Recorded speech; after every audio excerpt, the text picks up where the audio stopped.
Narito ang ilan sa mga ginawa mo or ginagawa mo kaya hindi ka na monetize o hindi ka kumikita ng malaki. Na dapat mong iwasan para magtuloy-tuloy ang journey mo dyan sa pagre-reels o sa pagbablog. At para ma-monetize ka na kung hindi ka pa monetize. At para kumita ka ng malaki kung mababa pa ang kinikita mo dyan. May mga content creator na gumagawa ng maraming account sa iisang device para panoorin ang sariling video. Kung nagsisimula pa lang ay hindi ito advisable. Bakit? For example, meron kang isang gadget at gumawa ka ng 10 account. At yun nga ang ginamit mo para panoorin ang mga videos mo na pinost dyan sa account mo na pinagkakakitaan mo. At panunuorin mo ito. Ang mangyayari, masasayang lang ang oras mo. At malimit ay nare-restrict sa ganyang ginagawa na pa-switch ng page or ng profile. Madalas makikita mo ay something went wrong kapag ka nag-switch ka ng profile mo or ng account mo. So ang ganito nga, advisable lang ito sa maraming gadget or maraming computer. Na tulad ng ginagawa ng mga malalaking content creator. Nag-hired sila ng mga manunood ng kanilang mga videos sa iba't ibang computers. At ang ganun nga ay counted talaga yon. Ito pa ang ginagawa. Kiniklik ang ads na naka-appear o nakalagay dyan sa video niya. Sa bawat video ay pag may nakitang ads ay ikiklik. Na iniisip niya na baka ito ay maging dahilan para dumami ang earnings. Marami ng content creator ang nag-post nito na ginagawa nila ang ganyan. Pero nagkakaroon sila ng restriction or violation. So kaya nga hindi advisable ang ganito. Maliban na para kang isang company na merong nag-ooperate sa iba't ibang account na yan. Na ikaw nga ang matatawag na CEO o nagpapatakbo sa kabuuan ng vlog na yan. Meron namang gumagawa na sinishare sa mga groups. Tama naman na i-share yan sa mga groups. Talagang magpapalago yan sa mga videos mo. Pero ang mali lang, kapag ka share ka ng share sa iba't ibang groups na hindi naman sa topic mo. Halimbawa ay cooking ang ginawa mong topic or videos, then share mo siya sa buy and sell. O kaya naman sa mga motivational videos. Sa mga groups na yan, ang admin yan ay magre-react pag tuloy-tuloy ang pagpo-post mo dyan nang hindi naman relate. Ngayon ang mangyayari ay ibablock nila ang account mo. Na sana ay hindi dapat ginagawa yan. Kasi pinagpaguran din yan. Tayong magagawa doon, ang gagawin na lang natin ay kung mag-share tayo ay relate doon sa groups na pinasukan natin.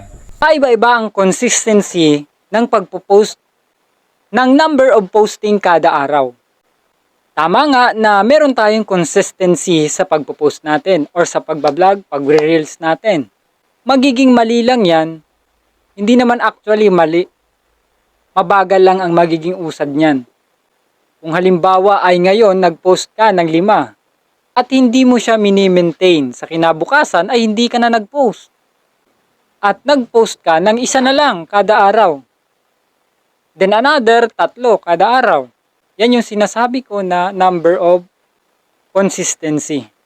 Sa experience ko naman, nag-a-adjust nga ako patungkol dyan. Kapag napapansin ko na ang nagkiklik sa akin ay 3 kada araw, tuloy-tuloy 3 ang post ko. Then pag nakikita ko na medyo bumababa na ang views sa 3 kada araw, babaguhin ko na yan. Pag nag-click na naman ang 1 kada araw, dun ako magpo-focus. Ito, dapat ay meron tayo nito. Ang mamuhunan. Alam natin na ginagawa natin yan, pero baka may kulang pa.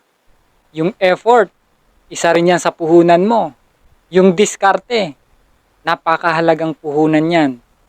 Pero hindi natin napapansin pagtungkol na dyan sa load. Sa araw-araw na paggamit mo ng cellphone mo, ano ba ang ginagamit mong load? Kinumpute mo na ba ang 1 buwan mo dyan? Ito mahalagang tips ito kasi na-experience ko na to. From data, nag-switch to Wi-Fi ako. Bakit? Mas magaan kasi kapag ka Wi-Fi ang ginamit mo. Sa mga nag-uumpisa, pwede na yan. Pero sinasabi naman siguro ng iba, nag-uumpisa pa lang, wala kaming pambili niyan. Tama. Ako dati nag-umpisa, Merong malapit sa amin na, ayan, yung Piso Wi-Fi. Talagang everyday ay pumupunta ako doon para mag-upload ng video. Palagay ko nga, kaibigan ko na yung Wi-Fi machine doon eh. And then, nag-switch ako sa data. Tuloy-tuloy, ito na naman ang gamit ko. And then, hanggang sa nakita ko ay mas magaan pala pagka gumamit ka ng Wi-Fi. Unang-una, mabilis mag-upload. Hindi ka nalalabas, hindi ka napupunta kung saan. At hindi ka kakabahan, baka ubus na yung 2 gig ko, yung 1 gig ko. Kung gusto mong makagaan-gaan pagka patungkol sa load ang usapan, hindi ka mag-avail ng Wi-Fi. Nasa description box ang link. Click mo lang yan at madadirect ka na. Ito pa, baka may gumagawa nito. Ang hashtag ay nasa mismong video. Diyan naka-attach. Wala sa title or sa description. Kasi kapag ginawa yan ay useless lang yung hashtag mo. Hindi yan gagana. Kailangan nasa title yan or nasa description.